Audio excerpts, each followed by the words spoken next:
সুপ্রিয় ভাই ও বোনেরা, আসসালামু আলাইকুম। জাল দলিল নিয়ে আপনারা অনেকেই অনেক ধরনের সমস্যার মধ্যে আছেন, আমরা এটা জানি।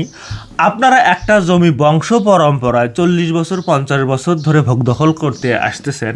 হঠাৎ করে এক লোক একটা দলিল বের করে নিয়ে এসে বলল, তোমার দাদা আমার বাবার কাছে এই জমিটা বিক্রি করেছিল, তোমার নানা আমার নানার কাছে এই জমিটা বিক্রি করেছিল, তোমরা জমিটা ছেড়ে দাও। এখন আপনার তো এটা খোঁজ নেওয়া উচিত যে আসলেই এই দলিলটা আপনার দাদা বা নানা বিক্রি করেছিল কি না, নাকি সেটা একটা ফলস দলিল, এটা আপনাকে যাচাই করতে হবে না। এবং আবার এমনও হইতে পারে যে আপনার কাছে একটা দলিল আছে, আপনাদের সিন্ধুকে বা বাক্সে বা পুরাতন কাগজপত্রের মধ্যে পাওয়া গেছে, যেটাতে যে জমির কথা উল্লেখ করা আছে সেই জমিটা আপনাদের হাতে নাই, অন্য লোকের কাছে আছে, কিন্তু আপনারা দখলে যেতে পারতেছেন না বা দাবি করতে পারতেছেন না। আপনাদের মধ্যে কনফিডেন্সের অভাব। যে দলিলটা আপনাদের সিন্ধুকে আছে এটা আসল না নকল। আপনি দলিলটা আসল না হলে মানুষের কাছে গিয়ে এটা নিয়ে তো ঝামেলা করতে পারেন না, মারামারি হলো, কাটাকাটি হলো, পরে গিয়ে দেখা গেল জমির দলিলটা নকল। তো এটা আপনাকে আগেই শিওর হইতে হবে যে জমির দলিলটা যেটা নিয়ে একজন ব্যক্তি জমির দাবি করতেছে আপনার কাছে, অথবা আপনি দাবি করতে চাচ্ছেন, সেই দলিলটা আসল না নকল, এটা প্রমাণ করা। প্রথমেই আমরা আসবো যে কিভাবে জাল দলিলগুলো তৈরি করা হয় এটা নিয়ে, তারপরে বলবো যে জাল দলিলগুলো আপনি কিভাবে শনাক্ত করবেন। প্রথম প্রশ্ন হচ্ছে, যখন আপনি দেখবেন যে কোনো ব্যক্তি যদি আসল মালিককে গোপন রেখে তৃতীয় ব্যক্তি কর্তৃক এটা হয়ে থাকতে পারে। অনেক সময় দেখা যায় আসল ব্যক্তি তাকে অনুপস্থিত রেখে তৃতীয় ব্যক্তি কর্তৃক একটি ওই সেম স্বাক্ষর দিয়ে জমির দলিলটা হয়ে গেল, এটাও জাল হিসেবে বিবেচিত হবে। যিনি মালিক তাকেই দলিলটা করে দিতে হবে। তারপর গেল সাব রেজিস্ট্রারের সিল বা স্বাক্ষর জাল করেও জাল দলিল তৈরি হয়ে থাকে। সাব রেজিস্ট্রার সাহেবের অথবা ভূমি অফিসের দুই জায়গারই সিল স্বাক্ষর জাল করে এটা জাল দলিল হয়ে থাকে। তারপর আসে ভুয়া বান্টন নামা করে সহশরিকদের বঞ্চিত করেও জাল দলিল হয়ে থাকে।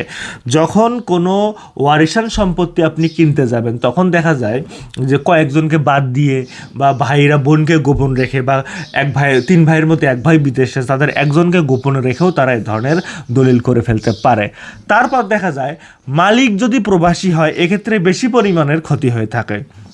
যারা প্রবাসী ভাই আছেন দেশ বিদেশে, অনেক দেশের লোক আমাদের কাছে ফোন করেন, কনসালটেশন নেন, আপনারা নিয়ে যাবেন, ডিসক্রিপশন বক্সে হোয়াটসঅ্যাপ নাম্বার আছে, ওখানে মেসেজ করবেন, আমরা যোগাযোগ করব। তো তারা যখন এই প্রবাসে থাকে, দীর্ঘদিন বাহির থেকে টাকা পয়সাগুলো পাঠায়, তারা তাদের নামে জমি কিনতে চায়, অথবা তারা প্রবাসে থাকার সুযোগে তাদের এজমালি সম্পত্তিও তাদের ভাইরা, অথবা তাদের কেনা সম্পত্তিও তাদের ভাইরা, বোনেরা, দুলাভাইরা, তারা আর এক ভাইকেও বলে যে এটাই হচ্ছে সলিমুদ্দি, তাকে উপস্থাপন করে। কাছাকাছি চেহারা থাকে না ভাই ব্রাদারদের, তো এইরকম কাছাকাছি করে ওই আইডি কার্ডেই বলে যে না ইনি এই ব্যক্তি, তার জমি প্রবাসী ভাইয়ের জমি আর এক ভাই বিক্রি করে ফেলে। তো এটাও জাল দলিল হিসেবে বিবেচিত হবে। তো যিনি কিনবেন জমি তাকে অবশ্যই কাগজপত্র দেখে কিনতে হবে। তারপর দলিলে ঘষা মাজা ওভার রাইটিং বা কাটাছেঁড়া করেও জাল দলিল হয়ে থাকে। যে দলিলে দেখা যায় যে যখন যিনি বিক্রেতা তিনি ওখানে ছিলেন, কিন্তু তিনি জমি লিখে দিয়ে গেছেন এখানে 17%, একটাকে 2 করে দিল, কাটাছে একটু একটা ইভাসে করে, বা একটু যেখানে 17 জায়গায় সেখানে হয়তো 27 লিখে ফেললো। দলিল লেখকের সাথে হাত করেও কানেকশন করেও অনেকে জাল দলিল করে ফেলে। এই ধরনের ঘষা মাজা কাটাছেঁড়া, বা দেখা যায় বাংলাদেশ তো এটা এখন সাব রেজিস্ট্রার অফিসের ভিতরে গিয়েও ব্লেড লাগিয়ে ওখানে অফিস মানে কাগজপত্রের ওই সংখ্যাগুলো মিশিয়ে দিয়ে নতুন করে বসেও অনেকে জাল দলিল করে থাকে। এক্ষেত্রে সাব রেজিস্ট্রারেরও অনেক দুর্নীতিবাজ কর্মকর্তার হাত থাকে। তারপর আসে মূল তারিখ ঠিক রেখে দাগ নম্বর তফসিল এসব মানে চেঞ্জ করে ফেলা।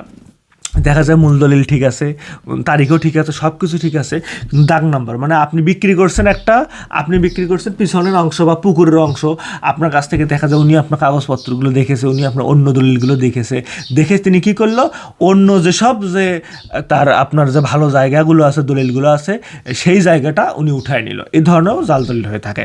আবার দেখা যায় এজমালি সম্পত্তির ক্ষেত্রে বোনদের বা ভাইদের বঞ্চিত রেখেও এরকম বিক্রি করে ফেলতে পারে। আপনি গোপন করতে পারে যে এক বোন দেখা যায় তার 5 বোন, সে আপনাকে হিসাব দিল 3 বোনের, তার 2 বোন নাই। 2 বোন দেখা যায় 10 বছর 15 বছর থেকে লন্ডন থাকে বা সৌদি আরব থাকে, তারা আসে না, তারাও হয়তো বলে দিছে যে আমরা যাব না, তোমরা বিক্রি করে ফেলো। কিন্তু আপনাকে এটা বুঝতে হবে, তারা না আসলেও তারা না চাইলেও একদিন তারা দাবি করলেও পাইতে পারে।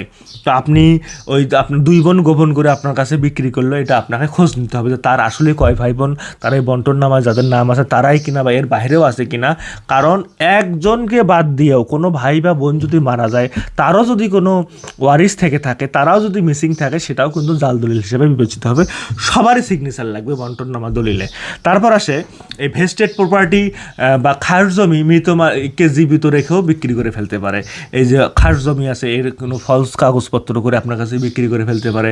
এই ভেস্টেড প্রপার্টি বা অর্পিত সম্পত্তি আপনার কাছে বিক্রি করে ফেলতে পারে। আবার দেখা যায় মৃত মালিক মারা গেছে, ওয়ারিশ অনেকগুলো তৈরি হয়ে গেছে, তখন তারা এইসব ঝামেলা এড়ানোর জন্য বা কাউকে ঠকানোর জন্য, ওয়ারিশ দেখা যায় কোনো ব্যক্তির মেয়ে ছিল, তার তো হচ্ছে ছেলেরা তার ছেলে নাই, তার ভাতিজারা সম্পত্তি পাবে। তো বিভিন্ন কারণে মৃত ব্যক্তিকে দেখাই দিল যে হচ্ছে ওই জটিলতায় তারা যাবে না বা কাউকে ঠকাবে, তখন দেখা যায় আরেকজনকে উপস্থাপন করলে যে এই হচ্ছে সেই রহিমউদ্দিন, তাকে উপস্থাপন করে একটা কাগজপত্র তৈরি করে আপনাকে বিক্রি করে ফেললো। তো আপনাকে যাচাই করতে হবে ওই এলাকায় গিয়ে যে ওই ব্যক্তি জীবিত না মৃত, ওই ব্যক্তি আসল কিনা। তড়িঘড়ি করে দাম কম দেখে জমি কেনা যাবে না, সময় নিয়ে বুঝে দলিল দেখিয়ে, উকিলকে দেখিয়ে জমি কিনতে হবে। আমাদের কাছেও দেখাতে পারেন, ডিসক্রিপশন বক্স হোয়াটসঅ্যাপ নম্বরে মেসেজ করবেন, আমরা যোগাযোগ করব। তারপর আসা যায় যে আপনি এই জাল দলিলগুলো শনাক্ত করবেন কিভাবে। এখন আপনার শনাক্ত করার উপায় হচ্ছে, প্রথম যে পয়েন্টটা, বায়া দলিল সব আপনি নেবেন, সাব রেজিস্টারে গিয়ে এই দলিলগুলো আপনি চেক দিবেন, এই দলিলের নাম্বার ঠিক আছে কিনা, এই দলিলগুলো আসল কিনা, যা লেখা আছে তাই কিনা। এটার জন্য আপনাকে ফি দিতে হবে, সাব রেজিস্ট্রার অফিসে নির্দিষ্ট ফি দিয়ে আপনি চেক করে দেখবেন যে এই দলিলটা আসল না নকল। তারপর আসে যে সিএস, এসএ, আরএস সব ঠিক আছে কিনা, এটাও আপনি চেক করে দেখতে পারেন। কারণ দলিলের সাথে গরমিল থাকলে খতিয়ানে গরমিল থাকবে, মানে খতিয়ানের সাথে সিএস এর সাথে যদি এসএ বা আরএস বা বিডিআরএস এর কোনো মিল না থাকে, তাহলে বুঝবেন দলিলে কোনো ঘাপলা আছে। তো এগুলো আপনাকে বুঝে নিতে হবে। এটা অনলাইনেও চেক করা যায়, যদি অনলাইনে না পান তাহলে আপনার যেসব জায়গায় খতিয়ান পাওয়া যায় সেসব জায়গায় যোগাযোগ করবেন, ডিসি অফিসে করবেন, করে টোরে আপনি ম্যানেজ করে ট্রাই করবেন। তারপর আসে নামজারি বা খারিজের ঠিক আছে কিনা। নামজারি বা খারিজ, যেটাকে মিউটেশন আমরা বলি, সেটাও আপনাকে দেখতে হবে যে এটা ঠিক আছে কিনা। কারণ এটার সাথেও যদি আগের রেকর্ডগুলোর গরমিল থেকে থাকে বা দলিলের সাথেও গরমিল থেকে থাকে, তাহলে বুঝবেন যে ঠিক নেই জমি। আপনার দলিল লেখা আছে 27%, খতিয়ানে দেখা যাচ্ছে 17%, 10% নাই, আপনি কিন্তু ওই দলিল দিয়ে শুধু মালিক হতে পারবেন না। কারণ দেখা যায় এই জমিটা হয়তো মানে দলিল আপনাকে করে দিচ্ছে 27, কিন্তু আসলে সে ওখানে 27 প্রাপ্য না, সে 17 প্রাপ্য। ওই 10 তার এসিল্যান্ড, তো যখন একটা খারিজ হয়, সাব রেজিস্ট্রারে যত দুর্নীতি হয়, ভূমি অফিস বা এসিল্যান্ড অফিসে অত দুর্নীতি হয় না। আর সাব রেজিস্ট্রারে অনেক ধরনের ঝামেলা থাকে, আর এটা অনলাইন ভিত্তিক। তো আর এসিল্যান্ড তো একজন হচ্ছে একজন সরকারি কমিশনার বিসিএস ক্যাডার, তিনি যখন একটা খারিজ করেন বুঝে শুনে দেখে ভালোভাবে পড়াশোনা করে তখন তিনি এটা করে থাকেন। এই জন্য আপনার রেকর্ড, আপনি খতিয়ানটা ভালো মতো যাচাই করে দেখবেন যে তার এখানে কতটুকু জমি অবশিষ্ট আছে এবং তার এখানে দলিলে কতটুকু অবশিষ্ট আছে। তো সে দলিল করে দিলেই হবে না যদি না তার আদৌ অতটুকু জমি তার খতিয়ানে থাকে, এটাও আপনাকে চেক দিতে হবে। তারপর আসে, যদি মনে হয় সাব রেজিস্ট্রার বা ভূমি অফিসের সিল স্বাক্ষর জাল হয়েছে, তখন আপনার সাব রেজিস্ট্রার বা ভূমি অফিসে গিয়ে যে এত সালে এই ব্যক্তি ইনি এই সিলটা দিয়েছেন বা স্বাক্ষরটা দিয়েছেন, আসলেই এই স্যারের, মানে আজ থেকে 10 বছরের আগের সাব রেজিস্ট্রারের সিগনেচার, আপনার যদি কোনো কারণে অমিল মনে হয় বা 3টা সিগনেচার 3 রকম মনে হয়, বা আপনি আপনার কাছে সঠিকই মনে হচ্ছে, তারপর আপনি একবার চেক দিয়ে দেখবেন, কারণ ওই 3টাই ফেব্রিকেটেড হতে পারে।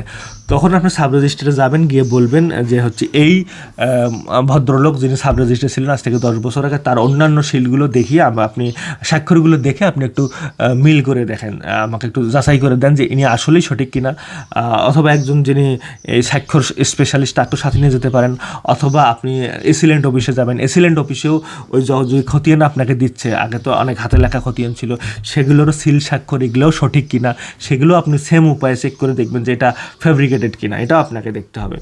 তারপর মূল মালিক নিয়ে কোনো সন্দেহের সৃষ্টি হলে আপনি ওই এলাকায় গিয়ে আপনি খোঁজ নিয়ে দেখবেন যে আসলেই ওই ব্যক্তি মূল মালিক কিনা। অনেকেই অনেক সময় জমি কিনতে যায়, জমিটা দেখায় রাস্তার ধারে এই জমিটা এইটা, কিন্তু মূল মালিক আসলে সেখানে অনুপস্থিত, মূল মালিক সেখানে নাই, কিন্তু আরেকজনকে দেখিয়ে আপনাকে বিক্রি করতেছে। তো আপনি এটা চেক করবেন, ওই এলাকায় গিয়ে ওই এলাকার লোকজনকে জিজ্ঞেস করবেন যে এই ব্যক্তিটার এই জমি কিনা, আসল কিনা নকল কিনা, এগুলো আপনাকে চেক দিয়ে দেখতে হবে। তারপর আছে স্বাক্ষর জাল হয়েছে এ মর্মে যদি আপনার মনে হয় যে কোনো স্বাক্ষর দলিল বিক্রেতার, জমি বিক্রেতার বা সাব রেজিস্ট্রার বা কোনো কিছুর, এটা আপনি একটা চেক দিয়ে দেখতে হবে।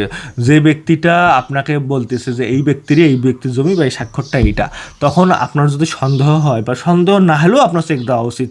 যতগুলো রাস্তা আছে সবগুলো চেক দেওয়া উচিত, কারণ একটা জমি আপনাদের অনেক কষ্টের জিনিস। এটা ভুল ভ্রান্তি হয়ে গেলে আপনার কোটি কোটি টাকা লস, জমি মোটেও পাবেন না। কারণ একজনের জমি যদি আর একজন স্বাক্ষর দিয়ে দলিল করে দেয়, এই স্বাক্ষর তো কোনো দাম নেই। তারপর হেবা যদি হয়ে থাকে, হেবাকৃত কোনো সম্পত্তি আপনাকে দিয়ে থাকে, এই হেবাটা সঠিক উপায় হয়েছে কিনা এটাও আপনাকে দেখতে হবে। হেবা 14 শ্রেণীর ব্যক্তির মধ্যে হয়, অনেকগুলো লোকের মধ্যেই হয় না, একদম সিরিয়াস লোকের মধ্যে। শ্বশুর জামাইকে দিলে হবে না, শ্বশুর পুত্রবধূকে দিলে হবে না, চাচা ভাতিজিকে দিলে হবে না, অনেকগুলোর মধ্যেই হয় না। তো এমন একটা হেবা হয়েছে যেটা আপনাকে বিক্রি করতে চাচ্ছে, এই হেবার কোনো মূল্য থাকবে না, এটা আপনাকে কেনা যাবে না। তারপর আসে পাওয়ার অফ অ্যাটর্নি যদি হয়ে থাকে, পাওয়ার অফ অ্যাটর্নি দলিলে প্রায় 19টা কলাম আছে, আপনাকে দেখতে হবে যে ঠিক আছে কিনা, এটা স্থায়ী পাওয়ার অফ অ্যাটর্নি কিনা বা অস্থায়ী পাওয়ার অফ অ্যাটর্নি কিনা। এগুলো সমস্ত কিছু চেক দিয়ে আপনি না বুঝলে আপনি তো হুট করে একটা জমি কিনতে গিয়ে আইন বিশারদ হতে পারবেন না। এত কিছু আপনি পড়বেন, কয়টা বই পড়বেন? এগুলো ভূমি আইন আছে, ট্রান্সফার অফ প্রপার্টি অ্যাক্ট আছে, রেজিস্ট্রেশন অ্যাক্ট আছে, বিভিন্ন আইন মিলিয়ে টিলে আমরা অনেক পড়াশোনা করে এই ভিডিওগুলো তৈরি করে আমরা জানি, বুঝি। এই জন্য আপনার উচিত আইনজীবীর সাথে যোগাযোগ করা, তিনি ভালো মতো বুঝেন, তিনি ভালো মতো চেক করে দিতে পারবেন। তারপর আসে যদি নন জুডিশিয়াল স্ট্যাম্প, যেখানে আপনার দলিলগুলো হচ্ছে করে দিচ্ছে, সেখানেও ফেব্রিকেটেড হতে পারে, সেই নন জুডিশিয়াল স্ট্যাম্পও 2 নম্বর হতে পারে, মানে পুরো দলিলটাই নকল। এই জন্য আপনাকে নন জুডিশিয়াল স্ট্যাম্পও সিগনেচার বা সব কিছু ঠিক মতো চেক করে দেখতে হবে সাব রেজিস্ট্রার অফিসে গিয়ে, যে এটাকে ভেন্ডর আসল না নকল, এই নন জুডিশিয়াল স্ট্যাম্পগুলো সঠিক না ব্যাটিক, এটাও আপনাকে দেখতে হবে, না হলে পরবর্তীতে সমূহ বিপদ। সবাই ভালো থাকবেন। জমি জমা বিষয়ে কোনো কনসালটেশন লাগলে ডিসক্রিপশন বক্সে হোয়াটসঅ্যাপ নম্বরে যোগাযোগ করবেন, আমরা মেসেজ করবেন, আমরা যোগাযোগ করার চেষ্টা করব। আল্লাহ হাফেজ।